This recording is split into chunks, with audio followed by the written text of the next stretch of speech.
बच्चों, अक्सर NEET aspirants physics में स्ट्रगल करते हैं। कंसेप्ट समझ में आता है पर क्वेश्चन करने में अटक जाते हैं। क्यों? क्योंकि बेसिक मैथ्स क्लियर नहीं होती। इसीलिए मैंने आपके लिए बनाया है ये course, mathematical tools for NEET. बच्चों, इस कोर्स के सिर्फ 3 to 4 शॉर्ट लेक्चर्स में हम कवर करेंगे डिफरेंशिएशन, इंटीग्रेशन और ग्राफ्स, वही टॉपिक जिनके बिना फिजिक्स इम्पॉसिबल लगती है। हर लेक्चर में मिलेगा concept clarity plus real NEET level examples, ताकि जब भी आप क्वेश्चंस देखो तो कैलकुलेशन से डर ना लगे। तो चलिए अपना फिजिक्स फाउंडेशन स्ट्रांग बनाते हैं और स्टार्ट करते हैं अपनी जेई नीट की जर्नी लेक्चर नंबर 1 से।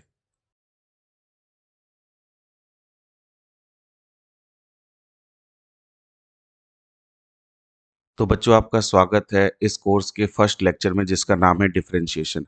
हमें पता है डिफरेंशिएशन बहुत इंपॉर्टेंट है फिजिक्स को पढ़ने के लिए। फिजिक्स के सारे चैप्टर्स में जिसमें डिफरेंशिएशन यूज होता है, उसमें डिफरेंशिएशन बहुत ही क्रिटिकल रोल प्ले करता है। तो आज इस लेक्चर में हम लोग डिफरेंशिएशन को थॉरली स्टडी करेंगे और देखेंगे कि डिफरेंशिएशन कैसे हमारी हेल्प कर सकता है आगे के चैप्टर्स में। तो चलिए शुरू करते हैं। अगर बेटे हम लोग डिफरेंशिएशन को डिस्क्राइब करें तो हम फिजिक्स के बेसिस पे इसको कैसे डिस्क्राइब कर सकते हैं? सो बेटा, differentiation is described as the rate of change of a physical quantity with respect to time. प्यारे बच्चों, जब भी कोई फिजिकल क्वांटिटी को टाइम के रिस्पेक्ट में हमें मीजर करना है कि वो कैसे टाइम के रिस्पेक्ट में चेंज हो रही है, तब हम लोग डिफरेंशिएशन का यूज करते हैं। डिफरेंशिएशन का जो सिंबल होता है बेटा, उसे हम लोग लिखते हैं डी बाई डी एक्स से। लेकिन हम क्योंकि यहाँ पे टाइम के रिस्पेक्ट में लिख रहे हैं, इसलिए हम इसे डी बाई डी टी से भी लिखेंगे। जिस चीज को हम डिफरेंशिएट करते हैं, जिस फिजिकल क्वांटिटी को डिफरेंशिएट करते हैं, उसको हम यहाँ पर लिख देते हैं। तो डीपी बाई डी टी इसका सिंबल बन गया। ये क्या बता रहा है? ये बता रहा है rate of change of p, rate of change of p with respect to time. यानी कि टाइम के हिसाब से जो पी फिजिकल क्वांटिटी है वो कैसे चेंज हो रही है। प्यारे बच्चों, इसे कई बार हम लोग सिंबल के टर्म्स में ऐसे भी लिख देते हैं, d p by D t, d p by D t is equal to p dash. यानी कि पी का जो है वो एक बार डिफरेंशिएशन हो चुका है। बच्चों, जब हम लोग फिजिक्स पढ़ते हैं तो आपने देखा होगा कि हम लोग rate of change of displacement को वेलोसिटी लिखते हैं। क्या लिखते हैं बेटे? वेलोसिटी लिखते हैं। तो इसे हम सिंबलाइज अगर करें तो हम इसे कैसे लिख सकते हैं? हम इसे लिख सकते हैं रेट ऑफ चेंज, इसके लिए हम लोग लिखेंगे d by D of displacement. तो डिस्प्लेसमेंट को यहाँ लिखेंगे, विद रिस्पेक्ट टू टाइम यहाँ लिखेंगे। सो ये लिखा जाएगा D by D T. Basically कई बच्चे सिंबल जो है वो बहुत गलत तरीके से लिखते हैं। ये बेसिकली ऐसे लिखा हुआ है, डी बाई डी टी ये एक साथ आएगा और यहाँ पर डिस्प्लेसमेंट ऐसे आएगा एक्स। इसे हम लोग लिखते हैं बेटा वी से। ठीक है, तो rate of change of displacement with respect to time क्या हो जाएगा बेटा? वेलोसिटी। जबकि हम देखते हैं rate of change of velocity with respect to time, इसे हम लोग एक्सेलरेशन बोलते हैं। तो प्यारे बच्चों, इसे हम कैसे सिंबलाइज करेंगे? इसे हम लिखेंगे d by D t with respect to time of velocity is acceleration. तो इसे हम ऐसे लिख सकते हैं, d v by D t is ए।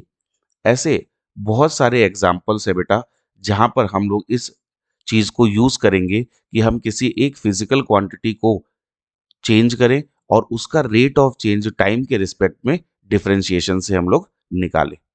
ठीक है, अब हम लोग इसके रूल्स देखेंगे कि कौन कौन से रूल्स का यूज करके हम डिफरेंशिएशन कर सकते हैं किसी फंक्शन का या किसी फिजिकल क्वांटिटी का। तो चलिए बेटा रूल्स देखते हैं।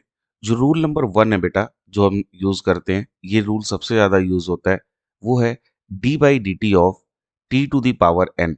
तो बेटा अगर t to the power n है तो इसका डिफरेंशिएशन होता है, ये जो पावर है एन ये आगे आ जाती है into t to the power n minus 1। ये आपका आंसर हो जाता है। जैसे बेटा अगर हमें दिया हो d by D T of T square, है ना, तो यहाँ पे n क्या है? अब 2 है। तो ये 2 आगे आ जाएगा बेटा, और t की पावर जो 2 है उसमें से 1 माइनस हो जाएगा। तो आपका फाइनल आंसर क्या आ जाएगा बेटा? 2t। ऐसे ही बेटे अगर ये लिखा हो d by D T of t to the power 4, तो ये क्या हो जाएगा बेटा, 4 आगे आ जाएगा और 4 में से 1 माइनस हो जाएगा पावर में, तो हमारे पास आ जाएगा 4t क्यूब, है ना। इजी, तो बहुत इजी है ये, कोई दिक्कत नहीं है इसमें। ऐसे ही एग्जाम्पल एक और ले लेते हैं, d by D T of root t. इसको कैसे करेंगे बेटा, अब रूट टी है तो इसे हम लिख सकते हैं d by D T of T की पावर 1/2, है ना। तो अब ये अगर पावर 1/2 है तो ये 1/2 आगे आ जाएगा और पावर में से 1 माइनस कर देंगे, तो अब क्या बचेगा बेटे, अब ये बचेगा 1/2 और टी की पावर -1/2, इसे हम नीचे लाके √2 लिख सकते हैं, तो रूट टी लिख दिया। तो अब आपके पास क्या आंसर आ गया, 1/2 रूट टी। तो ये रूल बहुत ज्यादा इंपॉर्टेंट है बेटे। अगर हम लोग अब रूल 2 की बात करें तो रूल 2 मैं यहाँ लिख देता हूँ, रूल नंबर 2 अगर हम लोग लिखें बेटा, तो D by D T of any constant के, कोई कांस्टेंट है बेटा या कोई नंबर है ना, d by D T of any number n, इसका डिफरेंशिएशन हमेशा जीरो होता है। क्यों होता है बेटा, क्योंकि जो नंबर होता है या कोई कांस्टेंट होता है, वो तो कांस्टेंट है बेटा, वो चेंज नहीं होता, है ना, इट डज नॉट चेंज। अगर बेटा ये चेंज ही नहीं होगा तो इसके चेंज होने का रेट नहीं होगा, क्योंकि डिफरेंशिएशन क्या है, it is a measure of rate of change with respect to time. तो अगर कोई चीज कांस्टेंट है, वो चेंज ही नहीं हो रही है, तो उसका रेट ऑफ चेंज तो जीरो होगा, इसीलिए इसका डिफरेंशिएशन जीरो आता है बेटे, है ना। तो जैसे अगर हम एग्जांपल में लें, d by D T of any number, let say Avogadro number है, तो एवोगैड्रो नंबर का डिफरेंशिएशन क्या हो जाएगा बेटा, जीरो। कोई और नंबर ले लीजिए, D by D T of 3 × 10⁻⁸, तो ये क्या हो जाएगा, जीरो हो जाएगा। तो कोई भी नंबर हो बेटा या कोई भी कांस्टेंट हो, तो उसका डिफरेंशिएशन जो होता है वो हमेशा जीरो होता है। ये दो रूल्स हमें पहले याद रखने हैं, ठीक है। आगे चलते हैं नेक्स्ट रूल्स पे। तो बेटे अब आ गया रूल नंबर 3। रूल नंबर 3 क्या होगा, रूल नंबर 3 ऐसा है बेटा कि अगर हमें डिफरेंशिएशन करना हो d by D T of A number multiply by T की पावर एन, है ना, तो इस केस में बेटा जो नंबर है वो आगे आ जाता है, और जो हमारे पास फंक्शन है t to the power n, उसका हम लोग फर्स्ट रूल से कर देते हैं डिफरेंशिएशन। तो के आगे आ गया और टी की पावर एन का डिफरेंशिएशन क्या था, एन इंटू टी की पावर n-1। तो प्यारे बच्चों, जैसे मान लो हमारे पास आ गया D by D T of 6t² है ना बेटे। तो अब यहाँ पे 6 क्या है, एक कांस्टेंट, तो इसको बाहर ले लीजिए और फिर आ जाएगा D by D T of t²। और t² का तो डिफरेंशिएशन हम लोग जानते हैं, t² का डिफरेंशिएशन क्या होता है, 2t × 2 - 1। तो यहाँ से क्या आ जाएगा बेटा, 6 × 2 = 12 इंटू टी, ये आ गया इसका डिफरेंशिएशन। ऐसे ही बेटे अगर हम देखें D by D T of 4t³ तो इसको कैसे लिख सकते हैं, इसको लिख सकते हैं 4 × D by D T of t³। अब t³ के लिए हम क्या लिख सकते हैं, 3 × टी की पावर 3 - 1, तो इसे हम लिख सकते हैं 12 × t²। ठीक है।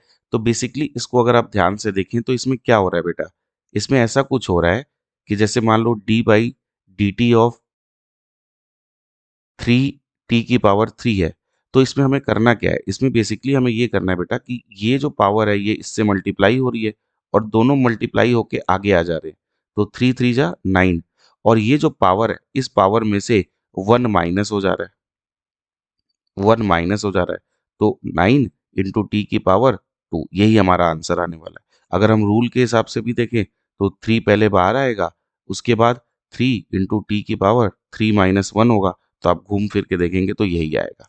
तो आपको क्या करना है इस रूल में, पावर को, जो फंक्शन की पावर है उसको मल्टीप्लाई करना है जो आगे कांस्टेंट दिया है उससे, और उस पावर में से 1 माइनस कर देना है, तो सीधे आंसर बता सकते हैं। जैसे इसका आंसर सोचिए, D by D T of D by D T of 2/3 √t, क्या आएगा इसका आंसर। हाँ, पहले वीडियो को पॉज करके सोचिए, लिखिए और फिर आंसर मैच करिए। देखिए अब 2/3 तो ऐसे ही रहेगा, और 1/√टी का हमने क्या सीखा था, 1/2 √t, 2 से 2 चला गया, क्या आंसर आया, 1/3 रूट टी, यही हमारा आंसर हो जाएगा बेटे। तो ये रूल नंबर 3 है। अब बेटा ये जो तीनों रूल हमने सीखे, इन्हीं को ऐड करके रूल नंबर 4 बनता है, जिसे हम लोग बोलते हैं rule number 4, sum rule. Sum rule, है ना, या सब्ट्रैक्शन रूल भी बोल देते हैं, दोनों को एक ही साथ पढ़ा दे रहा हूं, ठीक है। जैसे मान लीजिए दो फंक्शन आ जाए जो एक दूसरे के साथ ऐड हो रहे हो या एक दूसरे के साथ सब्ट्रैक्ट हो रहे हो। जैसे बेटा मान लीजिए हमारे पास कोई फंक्शन है d/dt of T square plus 2t, है ना बेटा। अब यहाँ पे दो लोग ऐड हो रहे हैं, जब ये दो लोग ऐड हो रहे हैं तो हमें दोनों का डिफरेंशिएशन अलग अलग कर देना है। d/dt ऑफ टी स्क्वायर अलग कर देंगे, प्लस d/dt ऑफ 2t अलग कर देंगे। तो इस रूल को अगर हम लोग लिखना चाहें तो हम ऐसे लिख सकते हैं कि अगर हमारे पास डिफरेंशिएशन आता है दो अलग अलग लोगों की, f और g की, तो हम f का डिफरेंशिएशन अलग करते हैं और फिर प्लस g का डिफरेंशिएशन अलग करते हैं। मैंने आपको सिखाया था कि अगर डिफरेंशिएशन कर देते हैं तो हम डैश लगा देते हैं, f dash plus g dash, कई लोग प्राइम भी बोलते हैं तो f prime plus g prime. तो यहाँ से अब देखो इस एग्जाम्पल में टी स्क्वायर का डिफरेंशिएशन क्या हो जाएगा बेटा, 2 × t⁻² (2 - 1) थर्ड रूल से, और यहाँ पे 2 बाहर आएगा और dt/dt बचेगा। अब यहाँ पे क्या होगा बेटा, ये तो बच गया 2t, यहाँ पे बचा 2 और dt/dt तो 1 हो गया, तो हमारा आंसर आ गया 2t+2। ऐसे ही अगर हम सेकंड देखें example, d/dt of 6t² - 3t, अब माइनस आ गया है, तो बेटे अगर माइनस भी है तो जो चीज रहती है उसके साथ ही लिख देते हैं। जैसे d/dt ऑफ 6t² है तो आप यहाँ पे लिखिए 6t², फिर माइनस है तो माइनस लिख दीजिए, और d/dt ऑफ 3t, जैसे ऊपर प्लस था, देखो यहाँ पे प्लस था बेटा, तो हमने यहाँ पे प्लस ही लिखा है। तो अगर यहाँ पे माइनस है तो हम यहाँ पे माइनस लिख रहे हैं। बस यही सम और सब रूल है ना। तो अगर मैं इस फॉर्मूले के अंदर देखो प्लस माइनस कर दूं तो यहाँ पे भी प्लस माइनस कर दूंगा, तो जब प्लस होगा तो प्लस ही लेना है बीच में, और जब माइनस होगा तो माइनस लेना है बीच में, एज सिंपल एज दैट, ठीक है।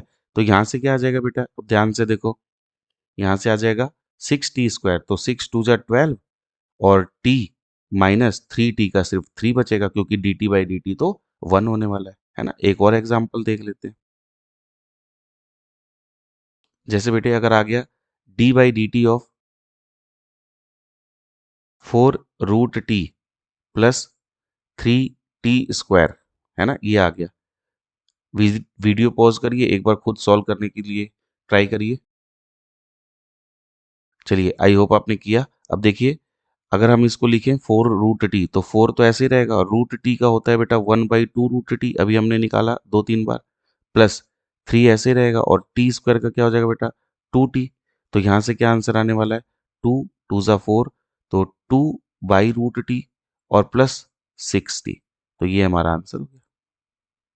ठीक है बच्चों, तो आई होप आपको रूल नंबर 4 भी समझ में आ गया, सम रूल और subtraction rule.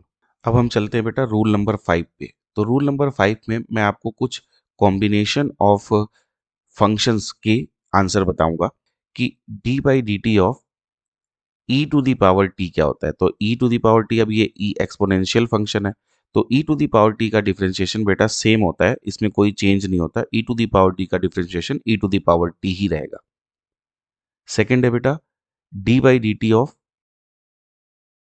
Sign T, trigonometric function, तो साइन टी का डिफरेंशिएशन हो जाता है बेटा कॉस टी। थर्ड है d/dt ऑफ कॉस टी, तो कॉस टी का हो जाता है बेटा माइनस साइन टी, ये आपको लर्न करने पड़ेंगे सारे। Fourth d/dt of ten T, तो टेन टी का हो जाता है बेटा सीकेंट स्क्वायर टी, ठीक है। नेक्स्ट d/dt ऑफ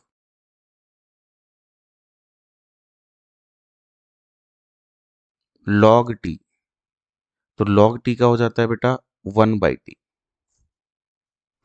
फिर आता है बेटा rule number 6, d/dt of cot t, cot t का हो जाएगा बेटा माइनस कॉसिकेंट स्क्वायर टी, है ना, इतने इनफ है। अब इसमें जनरली जो फिजिक्स में दो चार बार यूज होते हैं वो E to the power T use होता है, साइन टी यूज होता है, एंड कॉस टी यूज होता है, एक दो बार टेन टी भी यूज होता है ना। Generally cot t log t use नहीं होते हैं, बट अगर यूज हो तो आप याद रख सकते हैं। अब अगर इनके हम लोग एग्जाम्पल देखें बेटा, तो जैसे मान लीजिए ऐसे आ गया D by D T of 4t² plus sine t. तो हम लोग पिछला वाला रूल यूज कर सकते हैं। पहले हम किसका डिफरेंशिएशन करेंगे, 4t² का बेटा, और फिर प्लस डी/dt ऑफ साइन टी। तो 4t² का क्या हो जाएगा बेटा, 8t, और साइन टी का क्या हो जाएगा, कॉस टी। ये हमारा आंसर हो जाएगा। ठीक है, एज सिंपल एज दैट। ऐसे एक और एग्जांपल ले लेते हैं। अगर हमारे पास आ गया बेटा डी/dt ऑफ 10t माइनस 6t², तो इसका क्या हो जाएगा बेटा, 10t का तो पहले हम लोग लिख देंगे सीकेंट स्क्वायर टी, और फिर माइनस 6t² का हो जाएगा 12t। यही हमारा आंसर हो जाएगा, है ना। तो हमने यहाँ पे रूल नंबर 4 को भी यूज किया है और रूल नंबर 5 को भी यूज कर लिया है। ठीक है, अब चलते हैं बेटा रूल नंबर 6 पे। रूल नंबर 6, तो बेटा जो रूल नंबर 6 है हमारा, वो रूल है प्रोडक्ट रूल। प्रोडक्ट रूल, बेटा प्रोडक्ट रूल को कई जगह पे यूवी फॉर्मूला भी लिखते हैं, यूवी फॉर्मूला। अब ये यू और वी क्या है बेटे, तो यू और वी एक तरीके के फंक्शंस हैं। जब मैथमेटिक्स में देखते हैं तो वो ये एक्स के फंक्शन है, क्योंकि हम एक्स के रिस्पेक्ट में डिफरेंशिएट करते हैं। लेकिन फिजिक्स में हम देखेंगे तो हमने टाइम के रिस्पेक्ट में लिखा है, तो ये टाइम के फंक्शन होने चाहिए।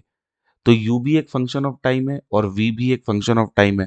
तो अगर हम डी/dt ऑफ u इंटू वी करें, तो इसका रूल कहता है बेटे कि पहले फंक्शन को ऐसे ही रखो, सेकंड फंक्शन को डिफरेंशिएट कर दो, फिर बेटा सेकंड फंक्शन को ऐसे ही रखो और फर्स्ट फंक्शन को डिफरेंशिएट कर दो। ठीक है, u dot d v by D t plus v dot d u by D t, as simple as that. जैसे बेटा अगर हमें करना है डी/dt ऑफ 6t प्लस या इनटू में साइन टी, तो बेटा अब यहाँ पे जो 6t है ये हमारा u है बेटा, और साइन टी ये हमारा v है। तो इसमें हम फॉर्मूला लगा देंगे। तो बेटा पहले 6t को ऐसे रखेंगे और डी/dt करेंगे साइन टी का, फिर बेटा प्लस साइन टी को ऐसे ही रखेंगे और इनटू में डी/dt करेंगे किसका, 6t का। तो बेटा यहाँ से आ गया 6t और साइन टी का बन गया cos t differentiation, plus sine T ऐसे ही रहा, और 6t का क्या डिफरेंशिएशन बनेगा, सिर्फ 6, क्योंकि dt/dt तो 1 होने वाला है। यहाँ से ज़्यादा आप 6 कॉमन ले सकते हैं, तो अंदर बचेगा t इंटू कॉस टी और प्लस साइन टी। तो बेटे यही हमारा आंसर हो जाएगा। जैसे बेटे हमसे पूछा गया D by D T of 4t² into cos T, तो बेटे अब इसको कैसे करेंगे। तो अगर हम इसको करना चाहते हैं तो हमें यू वी फॉर्मूला लगाना है, क्योंकि यहाँ पे 4t² यू है और cos t बेटा क्या है, v है। तो अब हम इसको कैसे कर सकते हैं, अब हम इसको ऐसे कर सकते हैं बेटे, 4t² तो ऐसे ही रहेगा, हम डिफरेंशिएशन करेंगे डी/dt ऑफ cos t, और बेटा फिर प्लस cos t ऐसे ही रहेगा और हम डिफरेंशिएशन करेंगे डी/dt ऑफ 4t²। तो प्यारे बच्चों यहाँ से हमारे पास आ जाएगा 4t², cos t का होता है डिफरेंशिएशन माइनस साइन टी, फिर प्लस cos t ऐसे ही रहेगा बेटा, और 4t² का हो जाएगा 8t। यहाँ से अब ज़्यादा से ज़्यादा 4t कॉमन ले सकते हैं। जैसे 4t कॉमन लेंगे यहाँ बचेगा t इंटू माइनस तो यहाँ पे है ही, तो t इंटू साइन टी यहाँ से बचेगा, और प्लस यहाँ से कितना बचेगा बेटा, 2 2 cos t। इसको हम लोग बड़ी ब्रैकेट में लिख लेते हैं, तो ये हमारे पास आंसर हो जाएगा इसका। ठीक है बेटे, तो इस तरीके से हम लोग प्रोडक्ट रूल को यूज कर सकते हैं बहुत आसानी से। बेटा एक दो और एग्जांपल देखते हैं हम लोग प्रोडक्ट रूल के।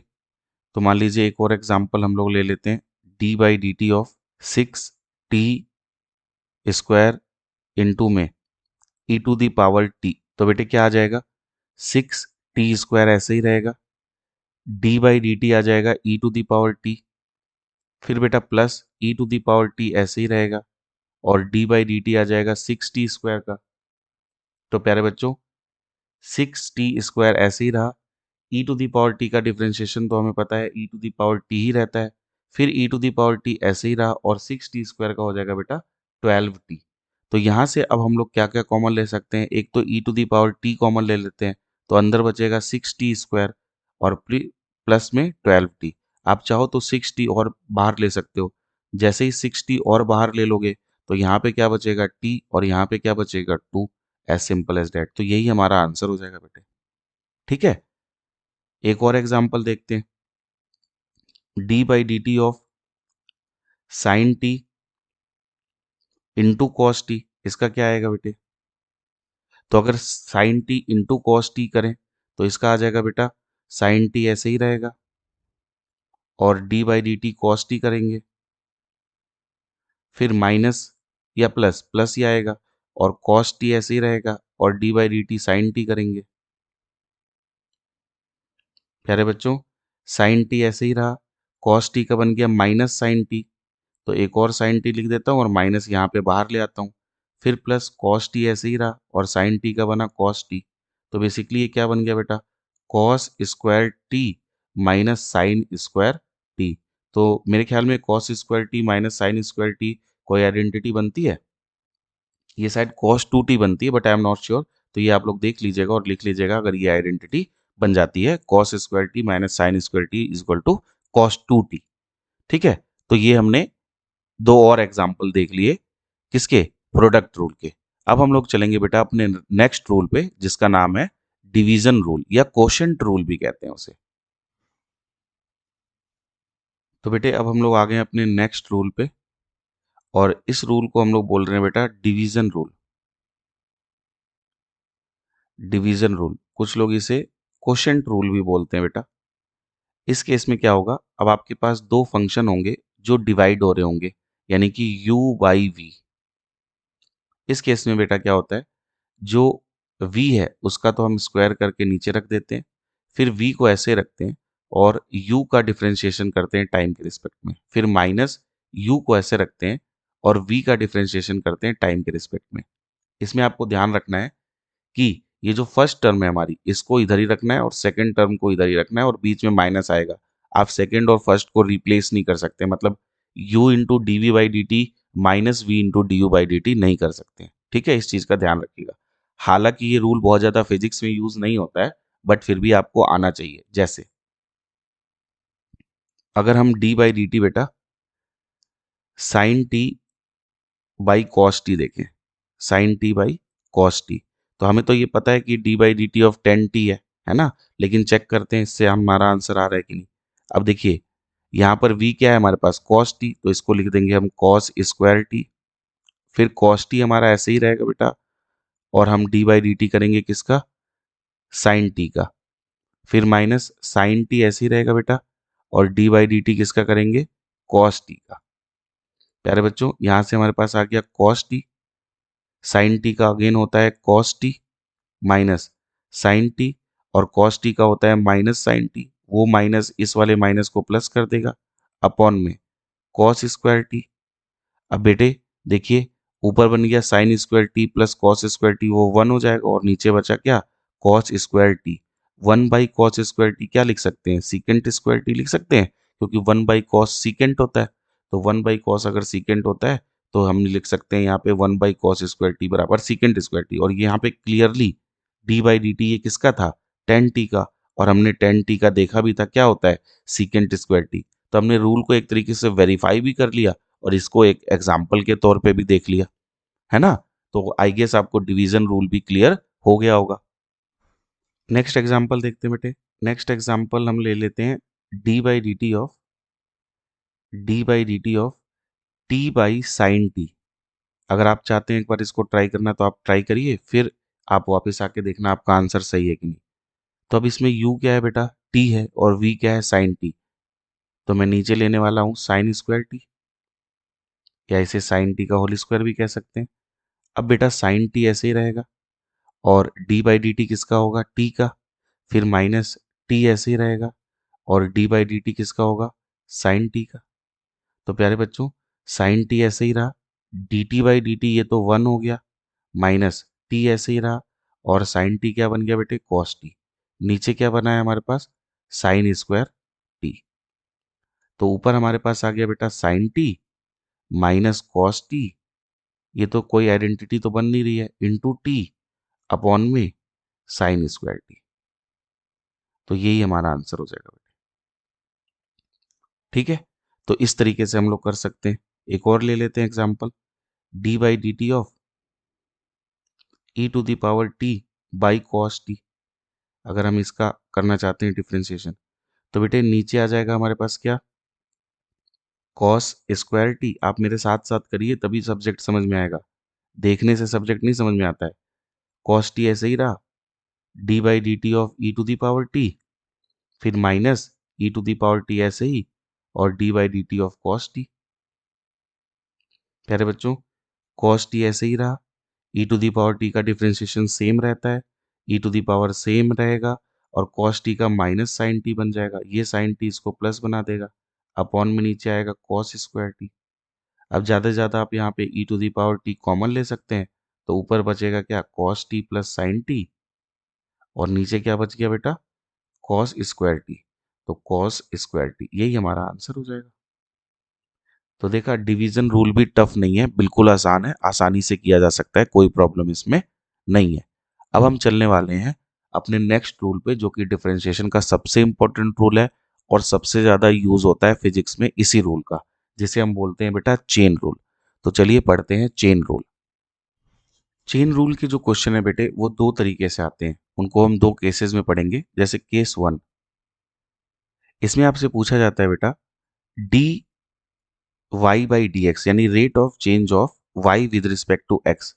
अब इस केस में दिक्कत क्या है कि y जो है वो खुद एक t का फंक्शन दिया होता है और x जो है वो भी एक t का फंक्शन दिया होता है और हमें y का x के साथ रेट ऑफ चेंज पूछ रहा है। जैसे बेटा मान लीजिए आपको y दिया है 6t², ठीक है, और x दिया है √t और आपसे पूछा जा रहा है dy बाई डी एक्स बताइए।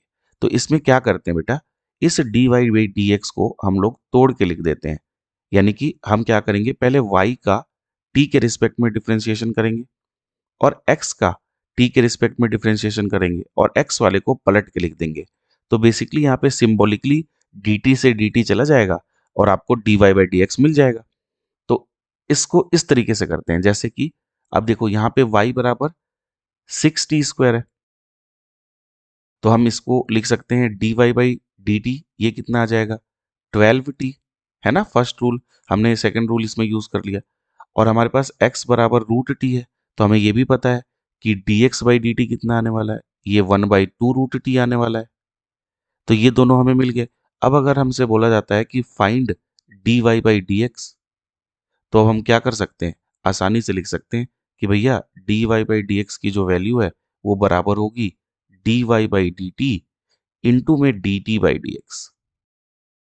तो dy बाई डी टी क्या है बेटा, 12t, और dx बाई डी टी को उल्टा करके लिखना है, तो उल्टा करके जब हम लिखेंगे तो ये आ जाएगा 2√t, है ना, क्योंकि वो 1/2 √t है, तो यहाँ पे नीचे से 1/2 √t लिखेंगे, तो ये आ गया कितना 24 t की पावर 1 प्लस 1/2, तो 3/2, यही हमारा आंसर हो जाएगा। इस तरीके से ये यूज होता है। एक और एग्जाम्पल ले लेता हूँ। जैसे बेटे मान लीजिए आपसे पूछा गया कि y बराबर है 4t³ और x बराबर है 3t² और कह रहा है find dx by d y. अब आपसे dx बाई डी वाई पूछा है, तो बेटे अब पहले क्या करें, अगर हमें y दिया है 4t³ तो हम निकाल लेते हैं पहले dy बाई डी टी। तो dy बाई डी टी कितना आ जाएगा बेटे, 12t² आ जाएगा। फिर हमें दिया है बेटा x 3t², तो इससे हम निकाल लेते हैं बेटे कितना, dx बाई डी टी, ये हमारे पास कितना आ जाएगा 6t। अब हमें चाहिए dx बाई डी वाई, तो इसको हम लिख सकते हैं बेटा dx बाई डी टी और इनटू में dt बाई डी वाई, है ना बेटे। dx/dt कितना है 6t, इंटू में dy/dt कितना है 12t², तो यहाँ पे 1/12t² लिखना पड़ेगा। तो 6 2 जा 12 और t से t गया तो 1/2t बचा। यही हमारा आंसर हो जाएगा। ठीक है, तो इसको कहते हैं first case of chain rule, जिसमें दो फंक्शंस हमें टाइम के फंक्शंस दिए जाते हैं, हम दोनों को अलग अलग डिफरेंशिएट करते हैं और फिर उसको एडजस्ट करते हैं किसी पर्टिकुलर डिफरेंशिएशन को लाने के लिए। ठीक है, आगे चलते हैं बेटा। Case number two. Case number two में बेटा क्या होता है कि हमें जिस फंक्शन का डिफरेंशिएशन करवाया जाता है वो फंक्शन खुद एक और फंक्शन का फंक्शन होता है, जैसे d/dt of sine a T plus b. अब आप देखो यहाँ पे साइन एक अलग फंक्शन है एफ, और ए टी प्लस बी खुद भी एक फंक्शन है जी। यानी कि ये बेसिकली आपका जो डिफरेंशिएशन हो रहा है ये फंक्शन के अंदर टी का फंक्शन है, इसका डिफरेंशिएशन करना है। तो इसमें कैसे करते हैं बेटे, इसमें जो एफ फंक्शन है पहले उसका डिफरेंशिएशन करते हैं, फिर इनटू जो अंदर जी का फंक्शन है उसको डिफरेंशिएशन करते हैं। जैसे इसको एग्जाम्पल समझते हैं। जैसे आपके पास d/dt of sine a T plus b है, तो पहले हम d/dt ऑफ साइन का करेंगे बेटा। तो हम इसको ऐसे लिख सकते हैं d/dt of sine a T plus b. तो हम पहले साइन को करते हैं, तो साइन का क्या होता है कॉस, और कॉस के साथ जो जितना एंगल था साइन का वो सारा आ जाएगा, और फिर d/dt of a T plus b को अलग से करेंगे। ठीक है बेटे, तो यहां से आ गया अब हमारे पास cos A T plus B, और फिर ए टी प्लस बी का अलग अलग करेंगे तो ए टी का तो ए आ जाएगा और बी का जीरो हो जाएगा। तो इसका फाइनल आंसर क्या हो जाएगा बेटा, A into cos A T plus B. ये बहुत ज्यादा इंपॉर्टेंट है इस रूल को समझना, क्योंकि जब आप वेव्स करते हैं एसएचएम करते हैं तो उन चैप्टर्स में इसका काफी तगड़ा रोल आता है। जैसे d/dt ऑफ हमसे बोला गया A cos omega T plus phi. अब यहाँ पे ओमेगा फाई और ए कांस्टेंट है, तो अब कैसे करेंगे, A cos omega T plus phi, तो ए ऐसे ही रहेगा। फिर d/dt of cos omega T plus phi, है ना बच्चों। तो ए ऐसे ही रहा, cos omega T plus phi बन जाएगा sine omega T plus phi, और आपको पता है कॉस का डिफरेंशिएशन माइनस होता है तो यहाँ माइनस आ गया। फिर d/dt of omega T plus phi, क्योंकि अभी तो हमने सिर्फ कॉस का किया है, अंदर का फंक्शन रह गया, तो minus A sine omega T plus phi, और फिर ओमेगा टी प्लस फाई का करोगे तो ओमेगा बचेगा क्योंकि फाई कांस्टेंट है, खत्म हो जाएगा। तो minus A omega sine omega T plus phi, ये हमारा आंसर आ जाएगा, है ना। तो इसको हम लोग कहते हैं चेन रूल का दूसरा केस। और देखते हैं इसमें, ठीक है बेटे, तो और देखते हैं अब इसके अंदर एग्जाम्पल। जैसे मान लो हमें दे दिया बेटा d/dt of 12 sign 3t plus 2, है ना। तो कैसे लिखेंगे बेटा, 12 ऐसे ही लिखेगा, साइन का बन जाएगा कॉस 3t प्लस 2, और फिर हम लिखेंगे d/dt ऑफ 3t प्लस 2। तो बच्चों यहां से आ जाएगा 12 कॉस 3t प्लस 2 ऐसे ही रहेगा, और 3t प्लस 2 का 3 बाहर आ जाएगा, तो 12 3 जा 36 कॉस 3t प्लस 2, ये हमारा आंसर होने वाला है। ठीक है बेटे, कई बार एक डिफरेंशिएशन के बाद दूसरा डिफरेंशिएशन, दूसरे के बाद तीसरा डिफरेंशिएशन भी करते हैं। जैसे हमारे पास कोई फंक्शन है टी का, तो इसका जब एक बार डिफरेंशिएशन करेंगे तो उसको बोलते हैं फर्स्ट डेरिवेटिव। एक बार जब आपने डिफरेंशिएशन किया तो इसको बोल दिया अब आपने फर्स्ट डेरिवेटिव, ये बन गया जी टी, या हम इसको एफ डैश टी लिख लेते हैं, एफ डैश टी।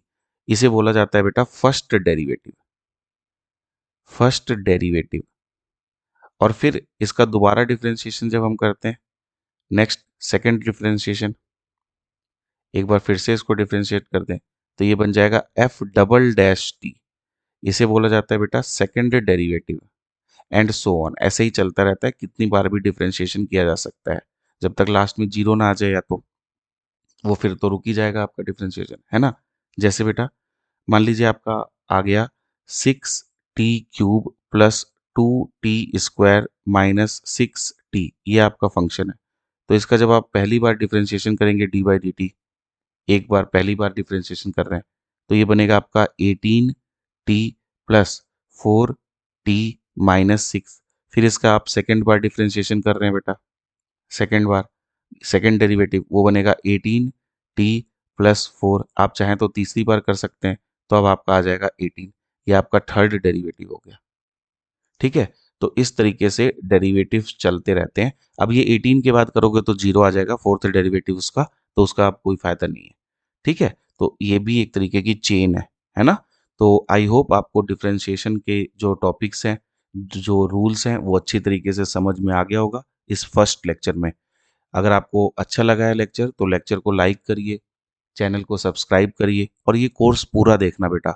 अगर आप ये कोर्स पूरा देखेंगे तो आने वाले टाइम में आप बहुत ही थैंकफुल होंगे इस कोर्स को लेकर के, कि आपने इस कोर्स को अच्छे से देखा, समझा, ताकि फिजिक्स के क्वेश्चन अब आपके आसानी से बन जा रहे हैं। तो अगर आपको ये लेक्चर पसंद आया है तो ज़रूर सेकंड लेक्चर पे जाइए और सेकंड लेक्चर को पूरा देखिए।